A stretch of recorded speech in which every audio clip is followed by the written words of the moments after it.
करते सदा आराधना में, जानता मैं आत्म को।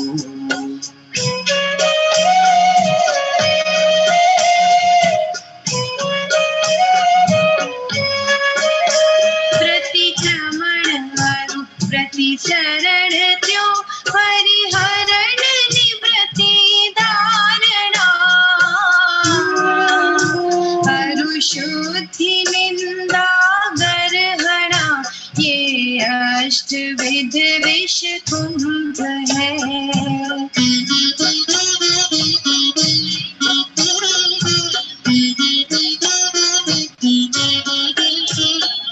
प्रतिक्रमण अन प्रतिसरण अन परिहरण अन धारणा, अनवृत्ति अन गर्हानिंद, अशुद्धि अमृत कुंभ है। अनवृत्ति अन गर्हानिंद, अशुद्धि अमृत कुंभ है। अनवृत्ति अन गर्हानिंद, अशुद्धि अमृत कुंभ है।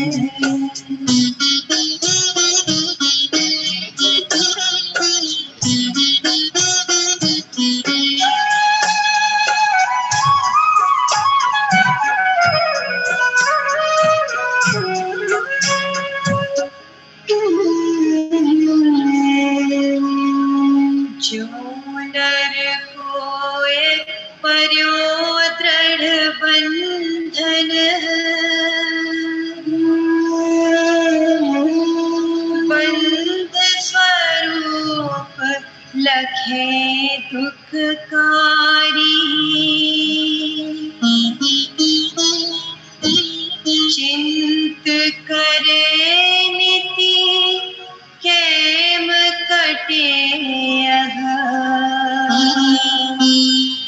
तो छिदे नहीं नेक टिकारी।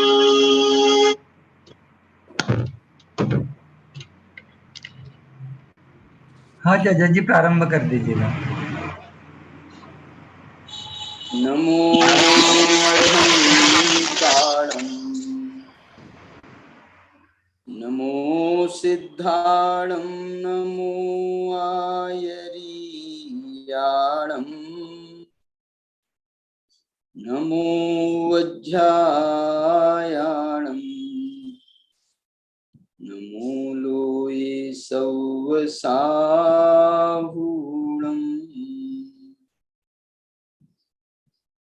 अभिवंदियून शिरसा अपुनभव कारणं महावीरं,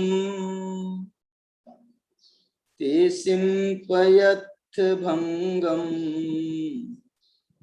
मग्गं मोक्षस्य वोच्छामि।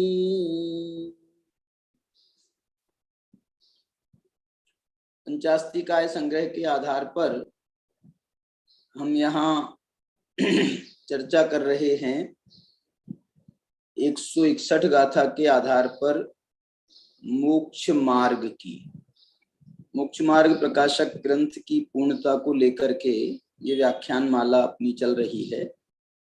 उसके अंतर्गत मोक्ष मार्ग की सुंदर चर्चा जिनागम में और कहाँ कहाँ हमको मिलती है, उसके अनुसंधान में यहाँ पंचास्तिकाय संग्रह की गाथाओं का पारायण किया जा रहा है। पंचास्तिकाय संग्रह में 158-59 गाथा में निश्चय मोक्ष मार्ग का प्रतिपादन किया।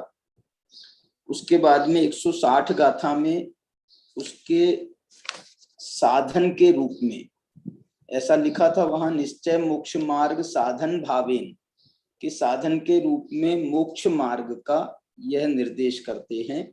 तो 160 गाथा में व्यवहार मोक्ष मार्ग का निर्देश किया।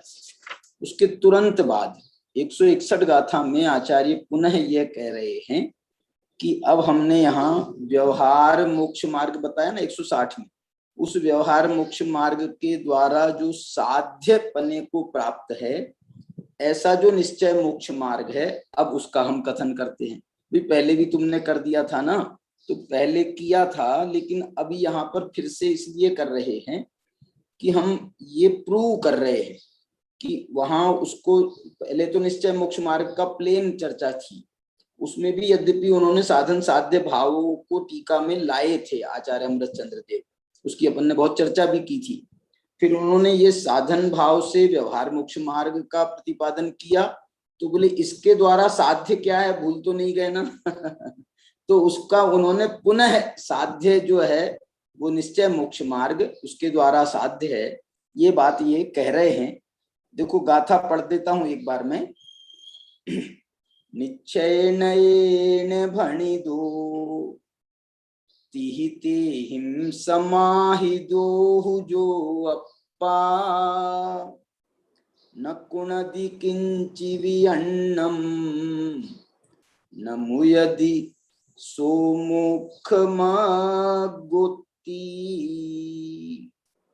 देखो यहाँ ये कह रहे हैं आचार्य कि जो आत्मा इन तीनों द्वारा वास्तव में समाहित होता हुआ, अर्थात सम्यक दर्शन ज्ञान चारित्र द्वारा वास्तव में एकाग्र अभेद होता हुआ अन्य कुछ भी नहीं करता है या छोड़ता नहीं है, वह निश्चय न से मोक्ष मार्ग कहा गया है। इसकी चर्चा अपन ने, पूरी गाथा की एक चर्चा अपन ने कल विस्तार के साथ में की थी यहाँ पर। अब यहाँ पर मैं आपको टीका में ले चल रहा हूं, और टीका में जो पहली पंक्ति लिख रहे हैं आचार्य, देखो यहाँ सामने आपके आ रही है, व्यवहार मोक्ष मार्ग के साध्य रूप से निश्चय मोक्ष मार्ग का यह कथन है। क्या मतलब है कि व्यवहार मोक्ष मार्ग को साधन कहा है, लेकिन वो साधन कब कहलाएगा? वो तभी कहलाएगा साधन क्योंकि साधन से साधनात् साध्य विज्ञानम, साधन के द्वारा साध्य का ज्ञान किया जाए, अनुमान कहते हैं ना जैसे। तो हम साधन का ज्ञान करके रह जाएं और साध्य का ज्ञान ना करें तो उसको अनुमान थोड़ी कहेंगे। मूलतः सुनना, मूलतः अनुमान जो है वो साध्य का ज्ञान करने के लिए अनुमान है, साध्य का ज्ञान करने के लिए। अब उसमें हमको सहयोगी जो है वो साधन बन रहा है, जैसे हमको पर्वत पर अग्नि है या नहीं ये ज्ञान करना है हमारा। देखो साध्य वचन पहले बोलते हैं ना अनुमान के प्रयोग में भी, पर्वतोयम वह्निमान, अभी यहाँ पर साधन की कोई बात नहीं करी, पर्वतोयम वह्निमान, यह पर्वत अग्नि वाला है। अब उसमें जो है बोले अग्नि वाला है, दिख तो नहीं रही है हमको पर्वत पर अग्नि, अब पर्वत बहुत ऊंचा है, वहां अग्नि जल भी रही हो तो क्या पता है, हमको दिख नहीं रही है। तो बोल रहे हैं कि इसको जानने की विधि ये है कि वो है लिखा है ना, पर्वतोयम वह्निमान धूमवत्वात्, माने यह पर्वत अग्नि वाला है। क्यों? क्योंकि वहां धुआं उठ रहा है पर्वत के ऊपर से, बहुत, अग्नि नहीं दिख रही है, लेकिन बिना अग्नि के धुआं नहीं उठता है ना, इसलिए ये धुआं उठ रहा है। तो ये धुएं से हमको ये ज्ञान हो रहा है कि यहाँ पर अग्नि है। ऐसे ही ये कह रहे हैं कि ये जो धुआं उठ रहा है, हमने बोलो भैया धुआं दिख रहा है क्या नहीं, बोलो तुमको धुआं दिख रहा है क्या नहीं, तुमको धुआं दिख रहा है क्या नहीं? हाँ धुआं दिख रहा है, उसको कौन मना करेगा, क्योंकि धुआं तो प्रत्यक्ष है ना, तो उससे तो इनकार करने का सवाल ही नहीं है। बोले लेकिन धुएं उठ रहे से क्या सिद्ध हो रहा है, धुआं उठ रहा से क्या सिद्ध हो रहा है? बोले उससे ये सिद्ध हो रहा है कि वहां जरूर आग लगी है, वहां जरूर अग्नि लगी है।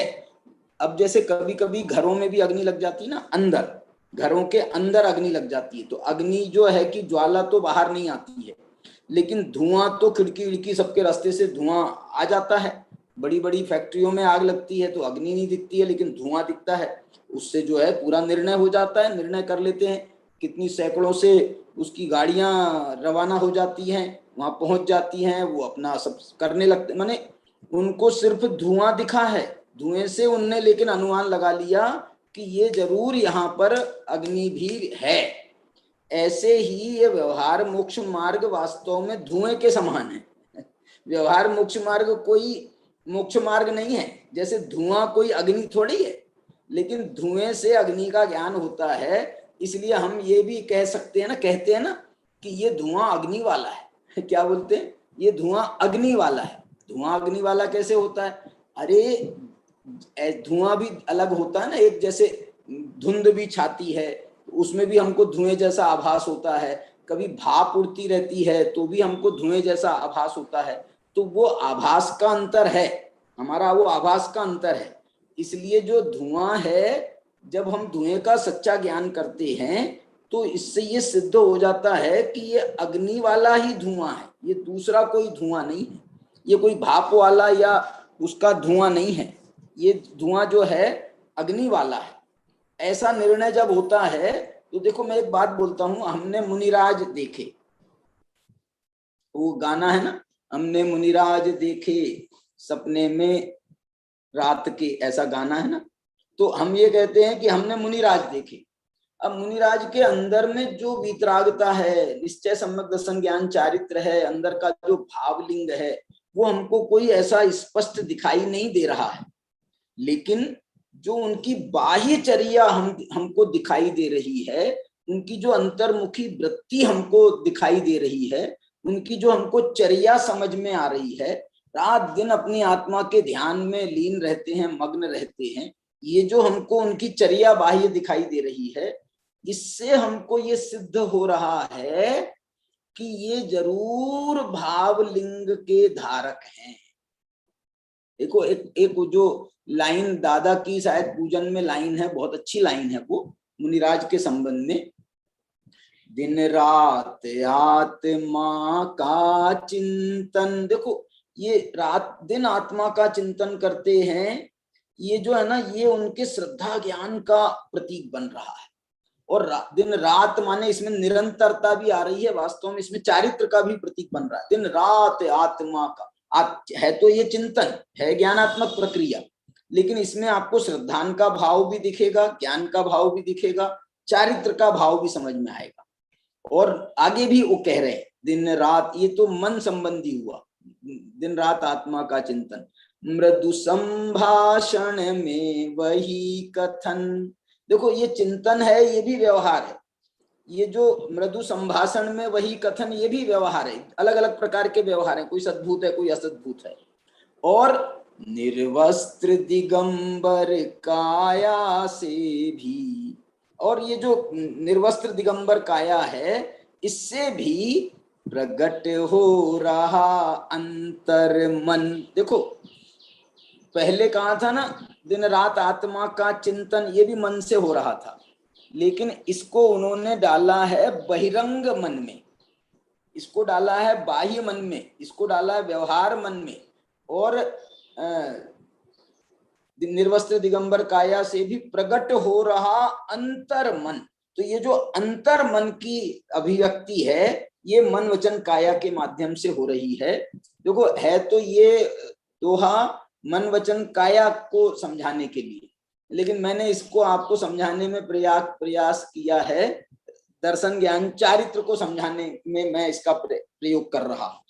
मैंने इसमें ये कह रहे हैं, ये जो भाव है ये बहुत प्यारा भाव है। और ये जो है, देखो एक बात और दूसरी समझने की है कि हमारे पास में और क्या उपाय है, बता दो। आत्मा तो अदृश्य वस्तु है, आंख से दिखने योग्य वस्तु नहीं है। वो तो आत्मा जो है वो तो इंद्रिय और मन दोनों से अगोचर तत्व कहा गया है। इसलिए हमारे पास में ये व्यवहार ही एक जो है अवलंबन है कि जिसके माध्यम से हम उसको समझ सकते हैं। आप ये भी कह सकते हो कि ये है तो तुक्का समझते हैं ना, मतलब जैसे हम अनुमान प्रयोग करते हैं तो वो अनुमान प्रयोग हमारा हमेशा सफल ही हो ये कोई जरूरी नहीं है, लेकिन अनुमान के अलावा हमारे पास में कोई मार्ग भी नहीं है। इसलिए ये जो है यही उपाय होता है। और हमने तो उसके आधार पर, देखो टोडरमल जी ने कह दिया और आगम कह रहा है कि हमारे पास में उपाय व्यवहार को ही देखने का है, तो हम व्यवहार को ही देख करके उनका जो है श्रद्धा ज्ञान आचरण करते हैं, उनका हम वो करते हैं, निर्णीत करते हैं। और जो उनके प्रति हमारे व्यवहार जो वो हैं, पूजा आदि के जो वो कहे गए हैं, वो सब हम नमस्कार करेंगे, पूजा करेंगे, पाठ करेंगे, सब करेंगे, उनको आहार देंगे। क्यों? क्योंकि हमारे पास तो यही है उपाय। गुरुदेव भी कहते थे भैया व्यवहार तो जो ये माने व्यवहार तो सही होना चाहिए, और यदि व्यवहार भी सही नहीं है, यदि हम मुनिराज के व्यवहार में ऐसा देखें कि भैया घास पे चल रहे हैं मुनिराज जो हैं, उनकी चर्या में कहीं आत्मा के चिंतन की कहीं कोई खबर ही नहीं है। देखो एक बात और बोल रहा हूं मैं कि ये जो व्यवहार है ना, ये व्यवहार अकेला 28 मूल गुण का ही व्यवहार नहीं होता है। 28 मूल गुण भी व्यवहार, वो चारित्र का व्यवहार है। हम कहते हैं श्रद्धान का व्यवहार, ज्ञान का व्यवहार, ये भी तो दिखना चाहिए कि नहीं दिखना चाहिए? ये भी तो व्यवहार है। तो श्रद्धान के व्यवहार में दिन रात आत्मा का चिंतन, ये उनके श्रद्धान का व्यवहार है। ज्ञान के व्यवहार को भी हम इसमें शामिल कर लें, चारित्र के व्यवहार का भी शामिल हो जाएगा, लेकिन और बाह्य चारित्र में 28 मूल गुण आएंगे। ज्ञान के व्यवहार में हम ये देखेंगे मुनिराज के चिंतन भी उनका यही है, और रात दिन उन स्वाध्याय स्वाध्याय स्वाध्याय में ही तल्लीन रहते। जैसे कि इसके पहले 160 नंबर की गाथा में उन्होंने व्यवहार बताए थे ना, व्यवहार श्रद्धान का अंग बताया, व्यवहार ज्ञान का अंग बताया। क्या बताया था? धम्मादि सद्दहणम, ये तो है व्यवहार सम्यक दर्शन। और नाण मंग पूव गदम नाणम, और नाणम क्या है? अंग पूव गदम, जो अंग और पूर्वों का के माध्यम से जो भी जनवाणी हमारे को प्राप्त है, उसका जो स्वाध्याय है, वो उनका ये व्यवहार है। इससे हमको देखो ना, ये भी एक बहुत बड़ा व्यवहार है। बोले साहब हमको तो चारित्र के व्यवहार में कोई कमी नहीं दिख रही है। अरे चारित्र के व्यवहार में कमी नहीं दिख रही है ऐसा तुम कह रहे हो, उसका भी हमको पक्का भरोसा नहीं है। लेकिन ज्ञान का व्यवहार, स्वाध्याय करते हुए हमको दिख जा, रात दिन बातों में उलझे रहते हैं, रात दिन बातों में उलझे रहते हैं। अपने आवश्यक भी इनके कैसे 28 गुणों में आवश्यक हैं, तो आवश्यक भी कैसे पूरे हो नहीं हो, तो ये बहुत बड़ा प्रश्न है। तो उस दृष्टि से यहाँ पर हमको ये विचार करना चाहिए कि ये श्रद्धान का व्यवहार भी दिखाई दे रहा है कि नहीं दे रहा है। ज्ञान के व्यवहार में हम यदि स्पष्ट उनको आगम विरुद्ध कथनी सुने, तो अब आप क्या कहोगे बताओ? ये आगम, ये व्यवहार हो जाएगा? बोले नहीं साहब उनके उसमें तो कोई दोष नहीं आ रहा है, 28 मूल गुण में तो कोई दोष नहीं। अरे आगम विरुद्ध क्रिया, आगम विरुद्ध वचना लाभ हो रहे, और आप कह रहे हो कि ये व्यवहार तो उनका सही है। कैसे व्यवहार सही मानेंगे? ये कोई व्यवहार नहीं है। जिनवाणी का सही सम्यक प्रकार से अध्ययन, अरे हम कहते हैं गृहस्थ तो एक बार सम्यक प्रकार में उसमें कहीं उसका भूल चूक हो जाए, लेकिन आप तो उसी के लिए पूरा समर्पित हुए हैं। आपके लिए तो जनवाणी में ये होना ही नहीं चाहिए, होना ही नहीं चाहिए।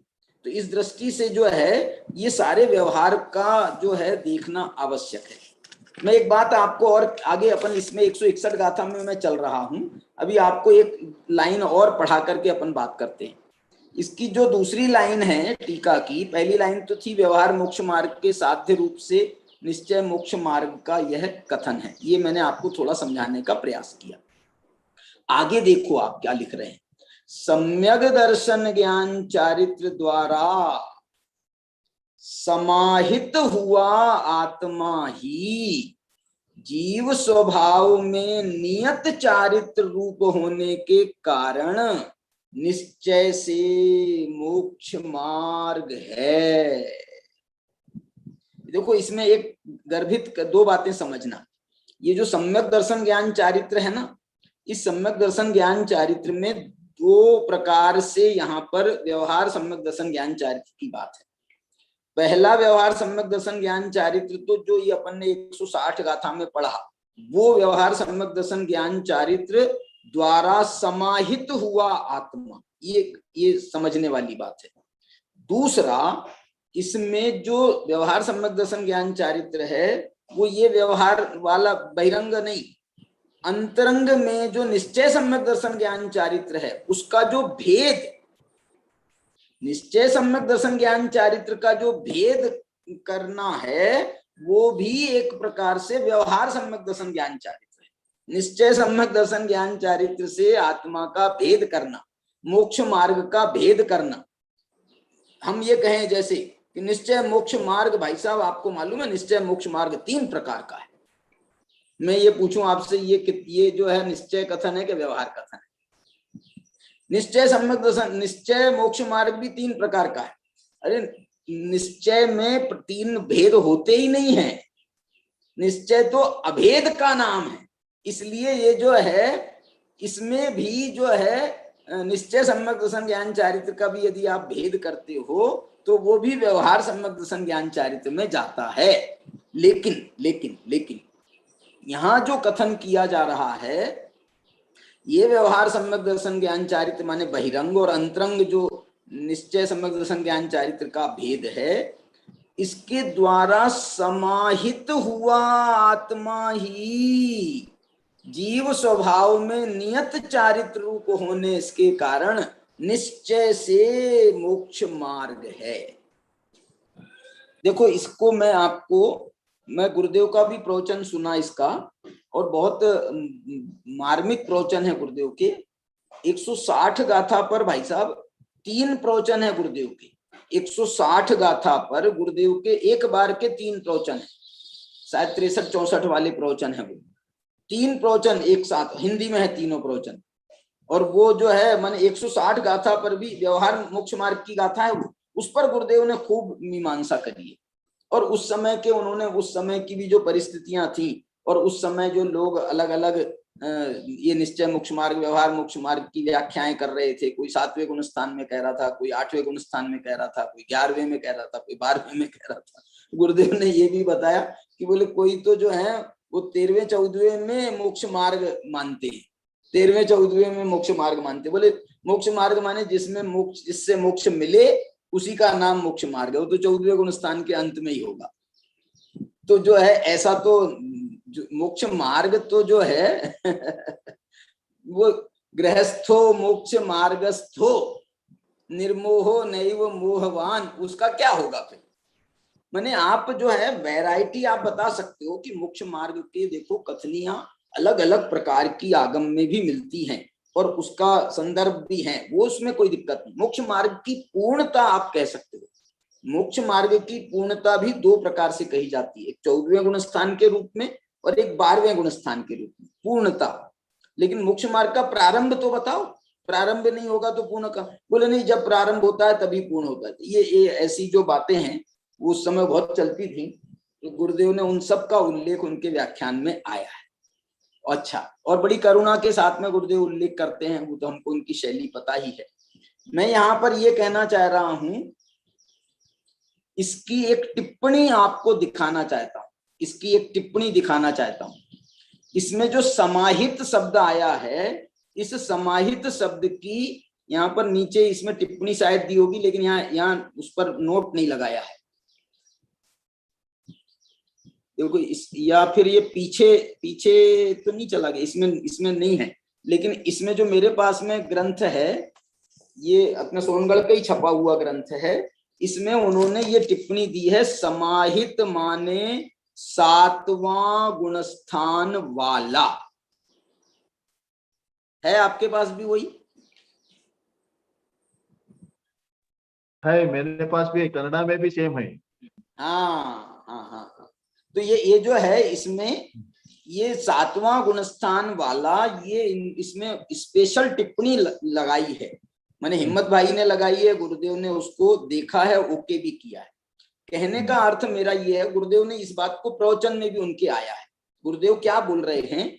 गुरुदेव ये कह रहे हैं कि ये जो यहाँ पर विशेष प्रकरण है, यहाँ पर जो विशेष बात है, ये 7वें गुणस्थान में अच्छी तरह से घटित है। इसलिए 7वें गुणस्थान की यहाँ मुख्यता है, 4थे 5वें 6ठे आदि गुणस्थान वालों की यहाँ पर गौणता है। माने यहाँ पर जो है मुख्य रूप से 7वें गुणस्थान वाले को लेना चाहिए। ये गुरुदेव कह रहे, खुद गुरुदेव भी ये कह रहे कि यहाँ पर 7वें वाले को मुख्य रूप से लेना चाहिए। तो ये बात जो है गुरुदेव के मुख से यदि हम सुनते हैं तो ये थोड़ा सा हमको इसका एक अलग भाव आता है कि गुरुदेव भी जो है ना वो बहुत उसके साथ में न्याय करते थे, प्रकरण के साथ में ज्या ज्या जे जे योग्य छे तहां समझबो ते, वो इस बात को के बड़े पक्कर कट्टर समर्थक थे कि जा जा जे जे योग्य छे त्या समझबो ते। तो उन्होंने जो है इसको यहाँ पर ये समाहित शब्द में उन्होंने, देखो समाहित शब्द का अर्थ पहले भी बताया था, तो पहले जो बताया था वहां तो उसका शब्दार्थ बताया था, लेकिन यहाँ जो बता रहे हैं कि तो यहाँ पर वो प्रकरण के हिसाब से अर्थ बता रहे हैं कि यहाँ पर समाहित शब्द ये 7वें गुणस्थान में विशेष रूप से घटित होगा, ऐसा उन्होंने यहाँ पर समझाया है। देखो अब मैं आपको ये बताना चाह रहा हूं कि ये सम्यक दर्शन ज्ञान चारित्र द्वारा समाहित होने का क्या भाव होता है। देखो एक हमारे यहाँ पर जब तत्व ज्ञान के क्षेत्र में हम आते हैं तो मालूम है, जैसे कोई कहे कि भैया इनको सम्यक दर्शन हो गया, गुरुदेव के पास में बेनश्री आदि के भी जब ये बात आई थी कि भाई उनको सम्यक दर्शन हुआ, तो गुरुदेव ने बाकायदा उनकी परीक्षाएं की थी और परीक्षाएं करके ऐसे ऐसे प्रश्न पूछे थे कि जिनके उत्तर जो है ना हम आप सुन करके चकरा जाएं। लेकिन गुरुदेव को ये पक्का विश्वास था कि यदि ये कह रहे हैं कि हमको आत्मानुभूति हुई है तो ये इन प्रश्नों के उत्तर अवश्य देंगे।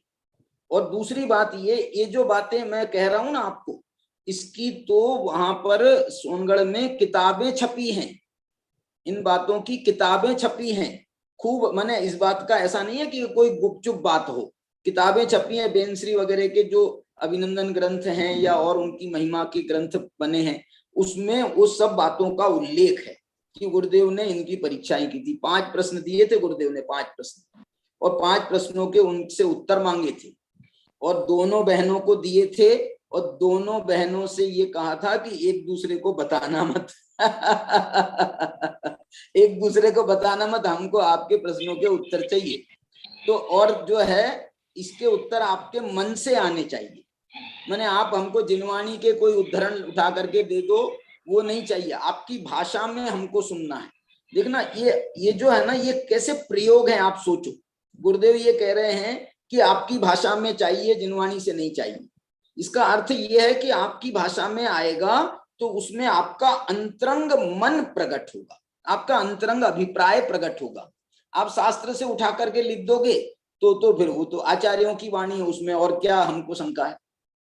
तुम्हारी बात, तुम्हारी परीक्षा तो तुम्हारी हो रही ना, तो तुम्हारी परीक्षा हो रही है तो शास्त्र को नहीं देखना है, आपस में एक दूसरे से चर्चा नहीं करना है। तुम अपने अलग उत्तर लिखो, तुम अपने अलग उत्तर, प्रश्न शायद एक ही थे दोनों के, लेकिन उत्तर आपको अलग लिखना है, उनको अलग। ऐसे निर्देश के साथ में वो परीक्षाएं हुई थी। बोलो हम लोग जो है, हमारा अभी 10वीं क्लास का रिजल्ट आया है आज, 99.9% का रिजल्ट है। 99 हमारे महाराष्ट्र का जो अभी मैट्रिक का रिजल्ट आज अखबार में आया है, टोटल जो है 99.9% का रिजल्ट आया। मालूम नहीं एक आध फेल हुआ हो कि नहीं हुआ, तो इतना माने रिजल्ट आया है। ये एक अलग, कोरोना के कारण एक्चुअल पढ़ाई तो हुई नहीं, तो उनके जो पुराने मार्क्स हैं, ये हैं वो हैं, देख करके टीचरों ने जो नंबर दिए उनके आधार पर उन्होंने उसका निर्णय किया है। तो अब तो वो टीचर अपने स्टूडेंट का कहाँ से कोई गलत बताएगा, तो वो तो हो नहीं था ऐसा। मैं दूसरा यहाँ ये कहना चाह रहा हूं, देखो ये जो बात है उत्तर कोई सामान्य अभ्यासी के भी सही हो सकते हैं। इसका उत्तर ये नहीं कह सकते हैं हम कि ये जो अनुभव की गारंटी दे रहे हैं, लेकिन जो जिसको अनुभव हो उसके पास तो उत्तर सही होना ही चाहिए। क्या बोला? उत्तर दूसरा भी सही दे सकता है, लेकिन जो कह रहा है कि भाई हमने ऐसा अनुभव किया है तो उनका उत्तर तो सही होना ही चाहिए। और जब उनके उत्तर गए थे, गुरुदेव ने जब उनको पढ़ा और सुन करके बड़ा प्रमोद व्यक्त किया और दोनों बहनों को एक प्रकार से उन्होंने कहा कि सारू छे, जो भी कहा होगा भाषा, तो उन्होंने उसको जो है ओके किया।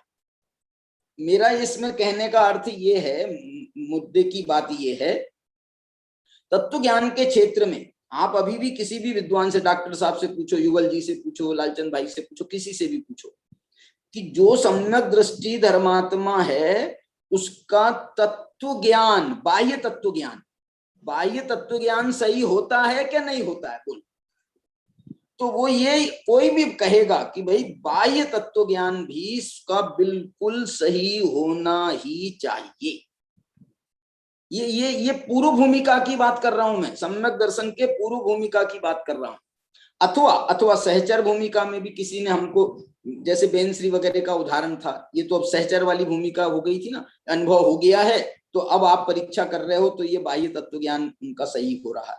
हम तो कह रहे हैं पहले भूमिका में भी देशनालब्धि पूर्वक जिसका आगे बढ़ता है तो वो देशनालब्धि पूर्वक जो उसका प्रायोग लब्धि होती है वो उसका सही दिशा में जा रही है। देशनालब्धि थ्योरी है, प्रायोग लब्धि प्रयोग है, प्रैक्टिकल है, इसलिए वो प्रैक्टिकल भी उसका जो थ्योरी में पढ़ाया गया है उसके प्रैक्टिकल में भी उसकी पास होना चाहिए। थ्योरी में पास होने से अकेले पास डिक्लेयर नहीं होता है, प्रैक्टिकल में भी पास होना चाहिए। जब साइंस वगैरह के जो स्टूडेंट होते हैं उनके लिए तो प्रैक्टिकल अनिवार्य है, तो प्रैक्टिकल में आपका वो आया कि नहीं आया। ऐसे ही थ्योरी के साथ में देशनालब्धि है, प्रैक्टिकल प्रायोग लब्धि है, और करण लब्धि वो चीज है जिसमें वो तत्व ज्ञान आप समझ लो स्पॉटलेस है। और बल्कि करण लब्धि उसका नाम है कि जिसने वो पूरे तत्व ज्ञान को, देशनालब्धि के सार को, प्रायोग लब्धि के सार को जिसने अपने अंतरंग में समाहित किया है। यह है समाहित का भाव, समाहित किया है। ये तो ज्ञान का मैं अकेला बात कही आपको। श्रद्धान का भाव भी जो है 8 अंगों के माध्यम से देखो आप, या आप 25 दोषों के अभाव के माध्यम से देखो, तो इसको जिसने अपने अंदर में समाहित किया है। व्यवहार ये है, व्यवहार निशंकित अंग। यद वज्रे चलत्यपि माने वज्र चलायमान हो जाए, लेकिन ये सम्यक दृष्टि का जो निशंकित अंग है, जो श्रद्धान है, वो चलित नहीं होता। ये इससे समाहित होना चाहिए उसको, अनुभव वाले को, सम्यक दर्शन वाले जीव को। माने ये तो मैं अभी चौथे गुण स्थान से भी समझा रहा हूं, लेकिन आचार्य भगवान ने तो यहाँ पर और गुरुदेव ने भी जो ये प्रकरण है, इस प्रकरण में तो वो कह रहे हैं 7वें वाला जो जीव होगा वो कैसा होगा। जब हम चौथे वाले को ये कह रहे हैं, चौथे के पहले भूमिका वाले को ऐसा कह रहे हैं, तो 7वां वाला जो है ये तो उसमें श्रद्धान ज्ञान की मुख्यता है, और चारित्र जो है ये सम्यक्त्वाचरण चारित्र की मुख्यता से हम चौथे वाले को भी समझ सकते हैं, 5वें वाले को देश चारित्र की मुख्यता से समझ सकते हैं। लेकिन जो 6ठे 7वें गुणस्थान वर्ती हैं, वो 6ठे 7वें गुणस्थान वर्तियों के तो 6ठे 7वें गुणस्थान वर्तियों के भी 6वां गुणस्थान पार करके 6वां गुणस्थान पार करके जो 7म गुणस्थान उनको आ रहा है, उसमें ये समाहित अंतरंग है। समाहित जो श्रद्धान का पूरा एसेंस है, पूरा का पूरा जो श्रद्धान का भाव है, वो इनकी इस निर्विकल्प अनुभूति में गर्भित है। व्यवहार श्रद्धान का भाव, व्यवहार ज्ञान का भाव, व्यवहार चारित्र का भाव, वो सारा का सारा इनकी अनुभूति में मानो वो गर्भित तो हुआ है। उसको वो जो है उससे इनको अलग नहीं करो, आप अलग नहीं करो। व्यवहार सम्यक दर्शन ज्ञान चारित्र से रहित कहना अलग बात है, उसके विकल्पों से रहित है, लेकिन उसका जो सार है वो तो सार पूरा का पूरा उससे तो समाहित है। समाहित नहीं, कोई 28 मूल गुण में कोई क्रिया का पालन करे कोई नहीं करे, नो, वो दूसरी बात है, लेकिन समाहित 28 के साथ है। समाहित पूरे 28 के साथ है, भले ही उसको जो है अभी वो क्रिया कर रहा हो चाहे नहीं। सामायिक में कोई मुनिराज बैठे, मेरे को ये बताओ, मैं तो ऐसा बहुत प्रश्न पूछता हूँ, बोलो मुनिराज के 28 मूल गुण पल रहे कि नहीं पल रहे? सामायिक में बैठे हैं अब उनके 28 मूल गुण पल रहे क्या नहीं पल रहे? अरे तुम क्या बात करते हो, ये जो पालने वाले हैं ना बहिरंग से, उनसे लाख गुना अच्छे पल रहे। क्या बोला? छठे गुणस्थान वाले की तुलना में सातवें गुणस्थान वाले के लाख गुना, मैं कह रहा हूं ये छोटा शब्द है, असंख्यात गुना। असंख्यात गुना जो है उनका, उनकी विशुद्धि उसके संबंध में वो उतनी है। इसलिए जो ये जो होता है ना, ये बड़ा जो है, इसका पावर बहुत बड़ा होता है समाहित अंतरंग वाले का। बहिरंग वाला जो है, बहिरंग वाला तो हम कह रहे हैं मुनिराज चल रहे हैं, तो आप उनको सिर्फ ईरिया समिति से देखोगे। आहार कर रहे हैं तो आप उनको अकेले ईष्णा समिति से देखोगे। बोल रहे हैं तो आप उनको भाषा समिति से देखोगे। उसमें तो बहुत एकांगी पना आ जाता है, वहां तो एकांगी पना आ जाता है। समाहित पना कब आता है? समाहित पना कब आता है?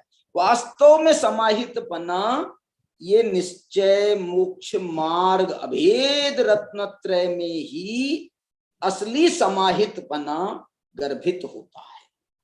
असली समाहित पना गर्भित होता है।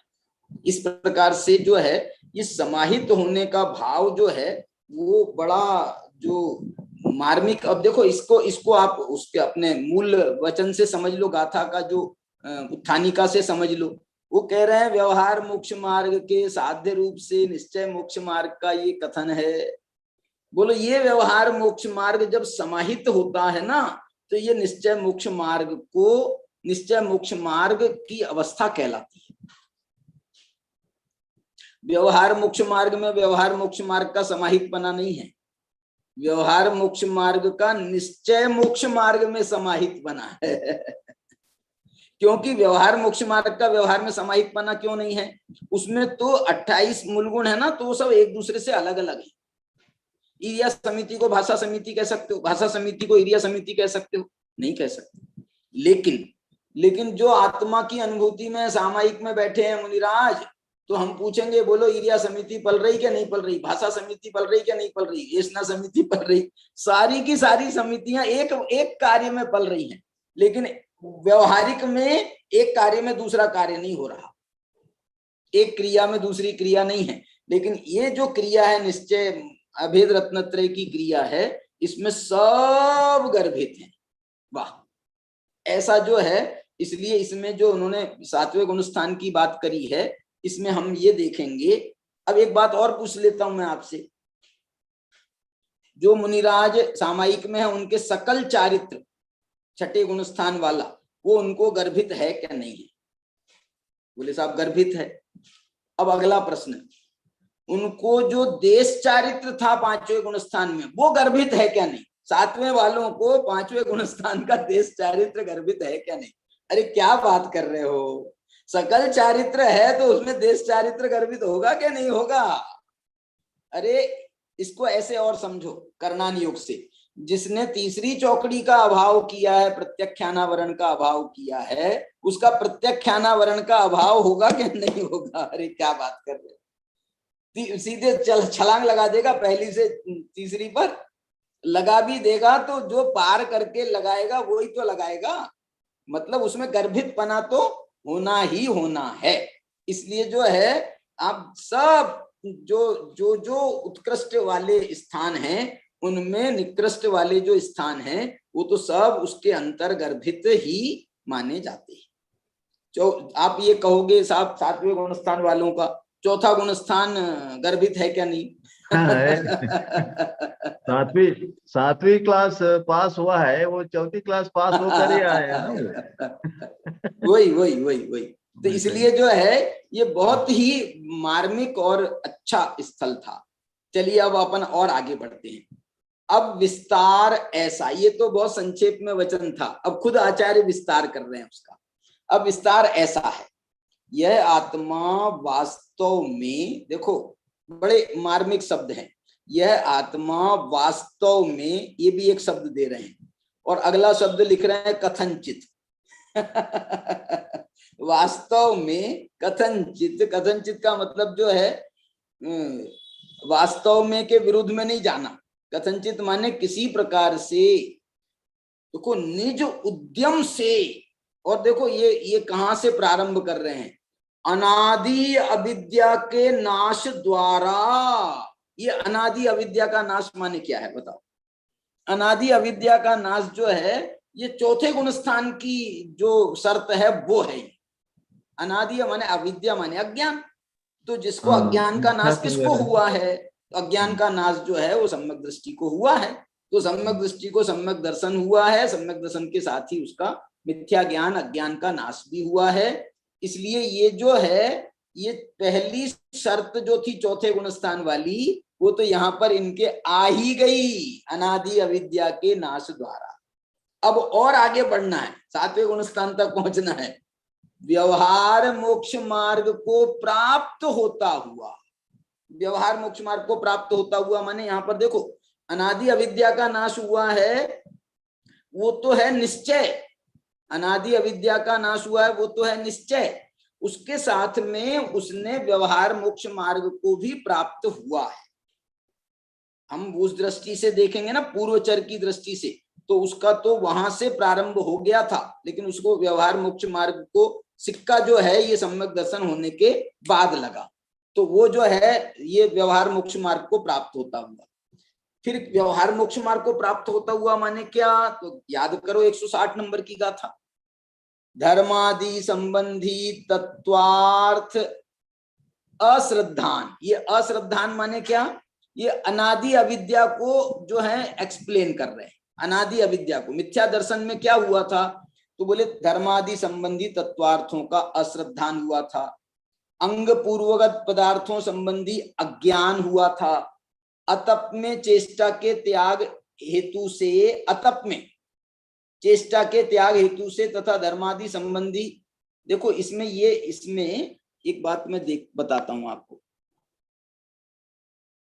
हाँ, इसमें मुझे ऐसा लग रहा है एक आध शब्द छूटा है, या फिर एक ऐसा समझो, धर्मादि संबंधी तत्व अश्रद्धान के, अंग पूर्वगत पदार्थों संबंधी अज्ञान के, और अतप में चेष्टा के, ये तीनों के बाद में सेमीकोलन लगाओ। माने इन तीनों को एक साथ इनके त्याग हेतु से, माने अश्रद्धान, अज्ञान और अचारित्र के त्याग से उनको क्या हुआ?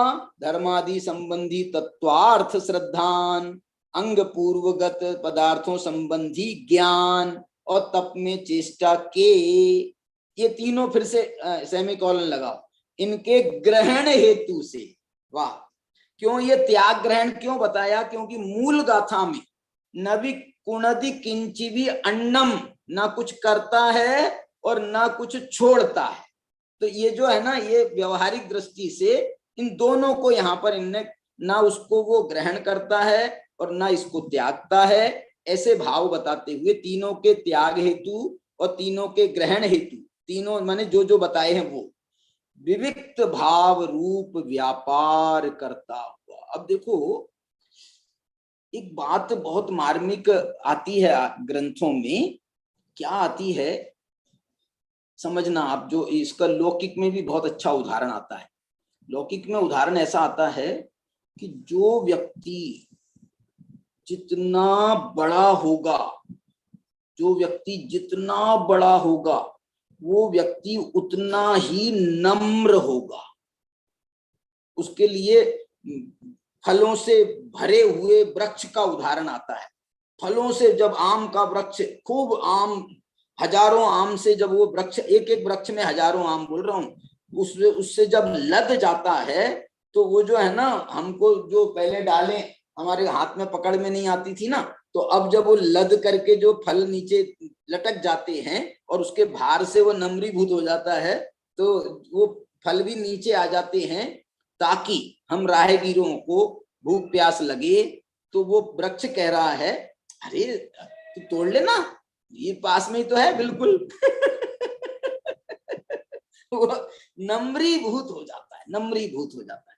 ये बात यहाँ पर भी ये कहना चाह रहे हैं कि जब सम्यक दर्शन ज्ञान चारित्र का ये व्यवहार और ये निश्चय सम्यक दर्शन ज्ञान चारित्र का जो निश्चय, इसको जब हम समझ करके जब वो व्यक्ति होता है ना, वो ऐसा समाहित अंतरंग वाला जो है ना, वो ऐसा हो जाता है, विविक्त भाव रूप व्यापार करता हुआ, वो अत्यंत उदास होता है जगत से। ये व्यवहारिक, और अंतरंग में ऐसा परिणति वाला होता है। ये मुनिराज की मैं आपको एक उदाहरण देना चाहता हूं प्रवचन सार की चूलिका से, कि जब वो मुनिराज का अंतरंग इतना वो आप्लावित हो जाता है और जब वो दीक्षा लेते हैं तो दीक्षा के तुरंत बाद वो जो है वो अपने सामायिक में बैठते हैं और अधिकांश मैं कहना चाहता हूं वो अपने भावलिंगत्व को प्राप्त होते हैं।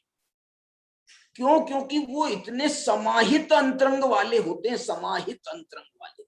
तो ये समाहित अंतरंग के लिए विविक्त भाव रूप व्यापार करता हुआ, ये विविक्त भाव को इसमें बहुत अच्छे से समझाया है नीचे टिप्पणी में। वो टिप्पणी भी पढ़ लेते हैं अपन। देखो थोड़ा सा मैं पढ़ता हूं आपको। विविक्त विवेक से पृथक किए हुए अर्थात हे और उपादेय का विवेक करके व्यवहार से उपादेय रूप जाने हुए और जिसने अनादि अज्ञान का नाश करके शुद्धि का अंश प्रकट किया है। ये देखना, ये वो जो है ना, अब अनादि अविद्या का नाश हुआ था, फिर व्यवहार मोक्ष मार्ग को प्राप्त हुआ है। इस ये बता रहा है कि इसको अभी शुद्धि का अंश प्रकट हुआ है। ऐसे व्यवहार मोक्ष मार्गी सविकल्प जीव को निशंकता, निकांक्षा, निर्विचिकित्सादि भाव रूप ये श्रद्धान के अंग और स्वाध्याय विनय आदि भाव रूप ये सम्यक ज्ञान के अंग और निरतिचार व्रतादि भाव रूप व्यापार भूमिका अनुसार होते हैं। माने इसमें अब दोनों का अंतर्भाव आप कर लेना, छठे वालों का भी, पांचवे वालों का भी, चौथे वालों का भी, सबका यथा योग्य भूमिका वाली बात। तथा किसी कारण, अब ये देखो ये बहुत प्यारी बात कह रहे हैं, किसी कारण उपादेय भावों का माने व्यवहार से ग्राह्य भावों का त्याग हो जाने पर, देखो क्या लिख रहे हैं, इनका भी यदि त्याग हो जाता है माने कोई दोष लग जाता है और त्याज्य भावों का उपादान अर्थात ग्रहण हो जाने पर उल्टा हो जाए, माने जो करने योग्य था वो ना करे और जो नहीं करने योग्य था वो कर ले गलती से, तो उसके प्रतिकार रूप से प्रायश्चित आदि विधान भी होता है। ये सब काय का अर्थ बताया, ये इन्होंने बताया विविक्त भाव रूप। देखो ये जो बात है ना, ये बड़ी मार्मिक है बात।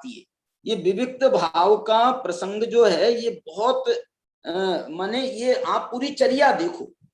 और एक बात सुनना, ये प्रायश्चित जिसके जीवन में नहीं होगा, प्रायश्चित जिसके जीवन में नहीं होगा उसके जीवन में ये सातवां आदि जो गुणस्थान है ये भी संभव नहीं। आप बोलोगे साहब ये प्रायश्चित करने के लिए तो हमको पहले दोष करना पड़ेगा, फिर हम प्रायश्चित करेंगे।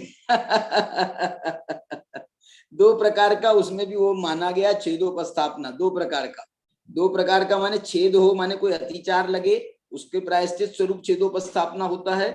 दूसरा ये जो 28 मूल गुणों का भेद आपने किया ये भी एक प्रकार का छेद है,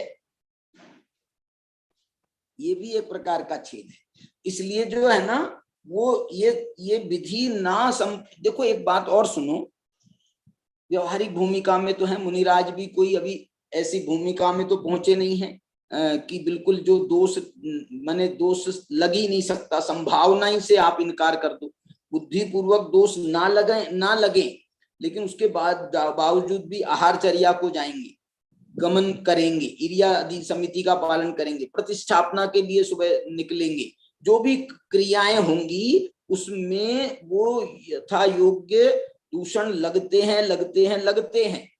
इसलिए मुनिराज के ये हिसाब नहीं माना गया कि भैया तुम्हारे दूषण लगे हों तो आज तुम प्रतिक्रमण करना, नहीं तो प्रतिक्रमण करने की तुमको जरूरत नहीं है, तुमको प्रायश्चित करने, तुमको ये आलोचना करने की जरूरत नहीं है, तुमको कोई प्रत्याख्यान करने की जरूरत नहीं, ऐसा भी नहीं है। ये आवश्यक माने गए हैं, अवश्यम करणीयम इति आवश्यकम, ये कार्य आपको करना ही है। क्यों? क्योंकि बुद्धि पूर्वक तुमने ना लगाए हों, लेकिन अबुद्धि पूर्वक लग गए हों तो उसका प्रायश्चित नहीं करोगे, उसके तुम दोषी नहीं हो क्या? अबुद्धि पूर्वक लगने के भी हम दोषी होते हैं। क्यों? क्योंकि ये जो अबुद्धि पूर्वक दोष लगते हैं इसमें भी कहीं ना कहीं प्रमाद कारण होता है, कहीं ना कहीं प्रमाद कारण होता है। ये प्रमाद भी बुद्धि पूर्वक होता है और अबुद्धि पूर्वक होता है। प्रमाद भी बुद्धि पूर्वक होता है, अबुद्धि पूर्वक होता है। तो इसलिए जो है मुनिराज ने अविरति का तो त्याग कर दिया है, तो बुद्धि पूर्वक तो उनने अविरति का त्याग किया है। लेकिन उस बुद्धि पूर्वक अविरति के त्याग को भी आचार्यों ने दो भागों में बांट करके समझाया है कि ये जो तुमने बुद्धि पूर्वक अविरति का त्याग किया है फिर भी तुम्हारे प्रमाद से दोष लग सकते हैं। इसी का नाम तो छठा गुणस्थान है। छठे गुणस्थान में ही तो ये सब अतिचार आदि दोष बनेंगे, नहीं तो कैसे बनेंगे। तो ये बताना चाहते हैं कि, और एक बात दूसरी बहुत प्यारी बात कह रहा हूं मैं आपको, सप्तम गुणस्थान में उस निर्विकल्प भाव में प्रवेश करना है तो तुम अपने को रिलीज करके प्रयोग करो, अपने को हल्का करके प्रयोग करो। आप अपने को हल्का नहीं करोगे, ये सप्तम गुणस्थान की विशुद्धि में कैसे प्रवेश करते? हल्का करना बहुत जरूरी है, हल्का करना जरूरी है। माने आप जैसे मैं ये कह रहा हूं कि मेरे को आपसे हल्का होना है भाई साहब, तो सबसे बढ़िया तरीका बताऊं नवल गुण जी। भाई साहब आज अपन ने व्याख्यान करा है, हो सकता है मेरे मुंह से कुछ गलत निकल गया हो, आप मेरे को क्षमा करना, नहीं तो जो है मैं हल्का नहीं हो सकता। ये जो क्षमा मांगना जो है ना, ये अपने आप को बड़ा हल्का करना है। आप क्षमा करो नहीं करो आपके हाथ में है। लेकिन मैंने तो मांग करके मैं तो रिलीज हो गया। ये जो रिलीजनेस है ना, ये प्रायश्चित से आती है। प्रायश्चित का मालूम एक अर्थ क्या किया गया है? दो अर्थ किए हैं भाई साहब, बहुत प्यारे प्यारे अर्थ किए हैं। प्रायश्चित का एक अर्थ किया है कि जब कोई दोष मुनिराज को या कोई किसी भी व्रती को या सम्यक दृष्टि को भी, अतिचार तो सम्यक दृष्टि को भी लगते हैं, तो जब उसको कोई दोष लगता हो जाता है तो उसका जो चित्त है, सुनना, उसका जो चित्त है वो प्रायः हो जाए। प्रायः का अर्थ उन्होंने कहा है कि गला जाए, बिल्कुल ऐसा नम्रीभूत हो जाए, ऐसा हो जाए कि अरे बाप रे मेरे से कैसा अपराध हो गया। अपने आप को बहुत जो है वो स्वीकार करे, अपनी गलती को स्वीकार करे, इसका नाम है प्रायश्चित। जिसका चित्त जो है प्रायः शब्द का ऐसा भाव बताया है उन्होंने कि जैसे दुखी हो जाए अपने आप से कि मैंने क्या कर दिया, मैंने क्या कर दिया। अच्छा, अब दूसरा अर्थ, बहुत प्यारा अर्थ बताया है। उसका अर्थ ये बताया है कि जब वो जो जीव जो प्रायश्चित के माध्यम से उसका अपना अपराध स्वीकार करते हुए प्रतिक्रमण प्रत्याख्यान आलोचना करता है, तो उस जिसका चित्त प्रसन्न हो जाए। एक प्रायश्चित का अर्थ है कि जो दुखी हो जाए अपने अपराध के प्रति, और उसके बाद में वो प्रायश्चित लेकर के जो प्रसन्न हो जाए, माने रिलीज हो जाएगा ना, तो भाई मैं तो जो है अब रिलीज हो गया, मैंने जो अपराध किए थे नहीं किए थे मैं उसका हिसाब नहीं लगाता हूं, लेकिन मैं तो माफी मांग करके मैंने अपने आप को रिलीज कर दिया। ये रिलीज नहीं होता है, ये सप्तम गुणस्थान में प्रवेश नहीं होता है। सप्तम गुणस्थान में माने वो, मैं तो ये कहता हूं समाधि में नहीं जा सकता। बाह्य में देखें ना, इसलिए जब समाधि वगैरह कराते हैं तो उसके पहले जो है ना सारी दुनिया से क्षमा मंगवाते हैं, परिवार से क्षमा मंगवाते हैं, इनसे क्षमा मंगवाते हैं, उनसे क्षमा मंगवाते हैं। ये काम बहुत चलते हैं ये इनके क्षेत्र में, व्रतियों के क्षेत्र में। अब एक बात बोलता हूं मैं आपको, वो जो अपने अंतरंग में तो रात दिन मुनिराज वो प्रतिक्रमण प्रत्याख्यान आलोचना करते रहते हैं, अपने दोषों का प्रायश्चित करते रहते हैं।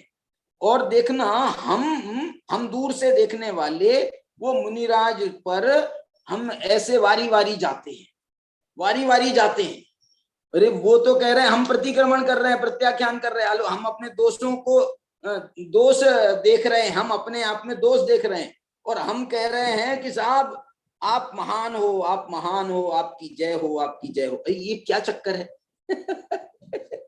मालूम क्यों किस बात की जय है? ये साहब ये तो इस बात की जय नहीं है कि आप दोष कर रहे हो, इस बात की जय है कि आप दोषों को स्वीकार कर रहे हो।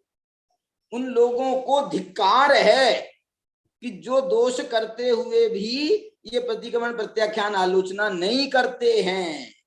आप जो है अबुद्धि पूर्वक भी हुए हों उसका भी आप प्रतिकार करते हैं। हम ये महान चरित्र वालों की सूचना है। क्या बोला? ये जो है महान चरित्र वालों की सूचना है, ये हल्के चरित्र वालों की सूचना नहीं है। वो बहुत हल्के होते हैं जो है अकर रोग जिनको रहता है, जिनको अकर रोग रहता है। मैं ये कहता हूँ वो जो मुनियों के संग होते हैं ना, तो जो मुनि होते हैं वो आचार्यों के प्रति नम्रीभूत रहते हैं। आचार्य जो हैं वो अपने गुरुओं के प्रति नम्रीभूत रहते हैं, अपने पूर्व परंपरा के प्रति नम्रीभूत होते हैं, पंच परमेष्ठियों के प्रति नम्रीभूत होते हैं। वो भी माने हर कोई, मैं ये कह रहा हूं यहाँ पर हर कोई नम्रीभूत है, हर कोई नम्रीभूत है। वो अपने से बड़ों के प्रति है तो बोले वो और अपने से बड़ों के प्रति है, वो और अपने से बड़ों के प्रति है। अरे अपने से बड़ों के प्रति तो छोड़ो, यहाँ तो मुनिराजों के संघों में तो प्रतिवंदना माना गया है। प्रतिवंदना, प्रतिवंदना का मतलब ये होता है कि मुनिराज आचार्य की वंदना करते हैं और आचार्य उनको प्रतिवंदना करते हैं, माने उनको वंदना के स्वरूप समझ लो। उनसे भी बोले हाँ हाँ मैंने मैं आपसे हाथ जोड़ूंगा भाई साहब, तो आप भी तो मेरे को हाथ जोड़ करके ही तो उसको प्रतिवंदना करोगे कि नहीं करोगे? मैंने देखो हमने हाथ जोड़ा है, ये दूसरे को भी हमने एक प्रकार से हाथ जोड़ना सिखाया है।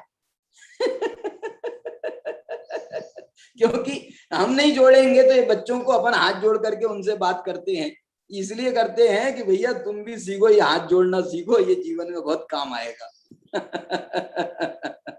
ऐसा यहाँ पर विविक्त भाव रूप व्यापार करता हुआ किसी कारण से ग्राह्य का त्याग हो जाने पर, त्याज्य का ग्रहण हो जाने पर उसके प्रतिविधान, ये प्रतिविधान में ये प्रायश्चित आया है।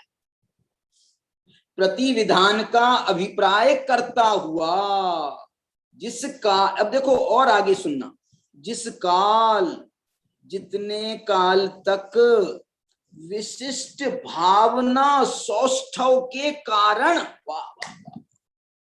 विशिष्ट भावना सौष्ठव के कारण स्वभाव भूत सम्यक दर्शन ज्ञान चारित्र के साथ वाह वाह वाह अंग अंगी भाव से परिणति द्वारा, अभी इसमें और बहुत माल है। ये जो है ना पूरी शुद्धोपयोग की विधि बताई जा रही है, शुद्धोपयोग के ग्रहण की, शुद्धोपयोग से परिणत होने की ये पूरी विधि का इस प्रकार से प्रतिपादन किया जा रहा है। वो कैसे वो माने आगे कैसे बढ़ता है जीव शुद्धोपयोग, माने आदमी जीव को तो सविकल्प से निर्विकल्प होना है ना, तो ये सविकल्प दशा में उसकी बाह्य परिणति भी कैसी कैसी होती है और कैसे कैसे वो आगे बढ़ता है, इस बात का ये बड़ा भावपूर्ण वर्णन है। माने इस वर्णन को आप ऐसा नहीं कह सकते हो कि नहीं पहले तूने अनुव्रत अंगीकार किए कि नहीं, अच्छा हो गया अब तू महाव्रत ले दे, माने ऐसा जो है ना वो बहिरंग ऐसा वर्णन नहीं है, चरणान योग प्रधान वर्णन नहीं है, ये द्रव्यान योग का और अनुभूति प्रधान वर्णन है। अनुभूति शुद्धोपयोग रूप अनुभूति में जीव कैसे प्रवेश करता है उसका यहाँ पर वर्णन किया जा रहा है। इसमें जो है ना मैं आपको यहां तक चर्चा कर ली है अपन ने, समझ लीजिए प्रतिविधान का अभिप्राय करता हुआ। अब ये जिस काल और जितने काल तक प्रति विशिष्ट भावना सौष्ठव के कारण स्वभावभूत सम्यक दर्शन ज्ञान चारित्र द्वारा अंग अंगी भाव, ये अंग अंगी भाव क्या होता है, भावना सौष्ठव क्या होता है, इसके संबंध में जो चर्चा है वो अपन कल करेंगे। अभी की चर्चा को यहीं पर विराम देते हैं। आइए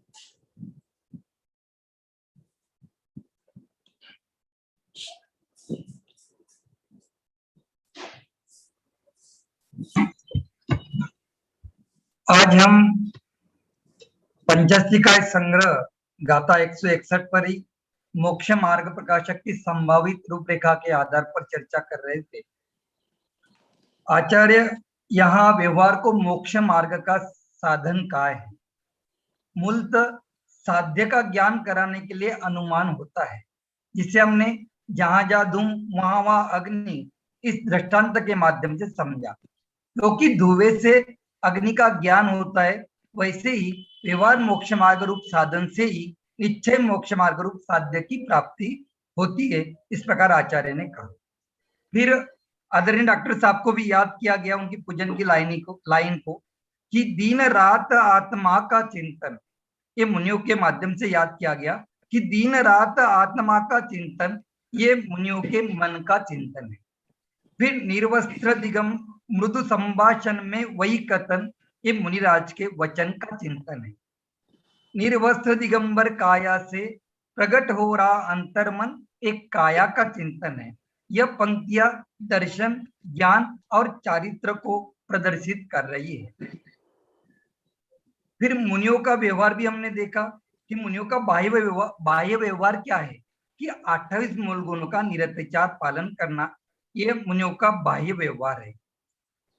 आत्मा का चिंतन ये उनके श्रद्धान का व्यवहार है, और स्वाध्याय ये उनके ज्ञान का चिंतन, हमने ज्ञान का व्यवहार है।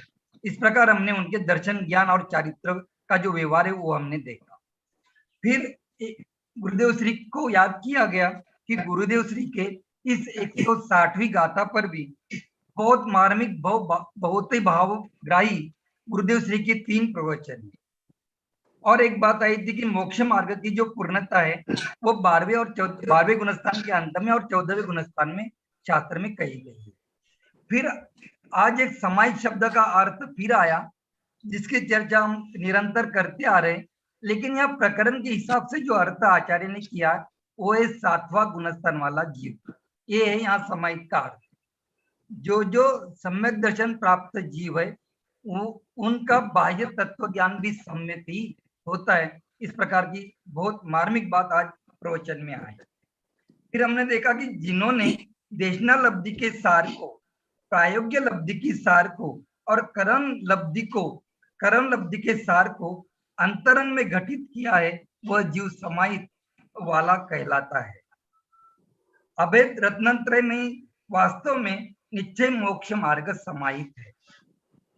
फिर एक सुक्ति है बहुत बढ़िया कि जो व्यक्ति जितना बड़ा होता है उतना ही वह नम्रीभूत या नम्र होता है।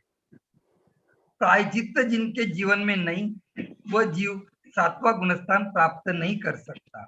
इसलिए मुनिराज के जीवन का जो एक आवश्यक एक अंग है, 7वें गुणस्थान में प्रवेश करने के लिए अपने आप को हल्का अर्थात रिलीज करना बहुत जरूरी है। फिर प्रायचित्त के हमने 2 अर्थ देखे कि प्रायचित्त का पहला अर्थ हमने देखा कि मुनिराज को जब कोई दोष हो जाता है तो उनका चित्त प्राय गिलगिला या नम्रीभूत हो जाता है। और दूसरे प्रायचित्त का अर्थ हमने देखा कि अपना अपराध स्वीकार करते हुए क्षमा मांगना, प्रतिक्रमण करना, आलोचना करना, ये दूसरा प्रायचित्त का अर्थ हमने देखा। ये महान चारित्र वाले जीव के लक्षण हैं। फिर अंत में आया कि अकड़पना नहीं होना चाहिए, नम्रीभूत जीव होना चाहिए। तो झुक तो वही सकता है जिसमें जान है, अकड़पन तो खास मुर्दे की पहचान है। इस प्रकार नम्रीभूत होकर ही जीव आत्मानुभूति को प्राप्त कर सकता है। इस प्रकार मार्मिक और मंगल सार आज के प्रवचन का है। सभी को जय जय। बहुत सुंदर भैया, आपने बहुत अच्छा प्रस्तुत किया। चलिए जिनवाणी स्तुति करेंगे। अनंत धर्मनस्तत्वं पश्यन्ति प्रत्यगात्मन अनेकांतमयी मूर्तिर् नित्यमेव प्रकाशताम्। 3 बार पंच परमेश्वर का स्मरण करें।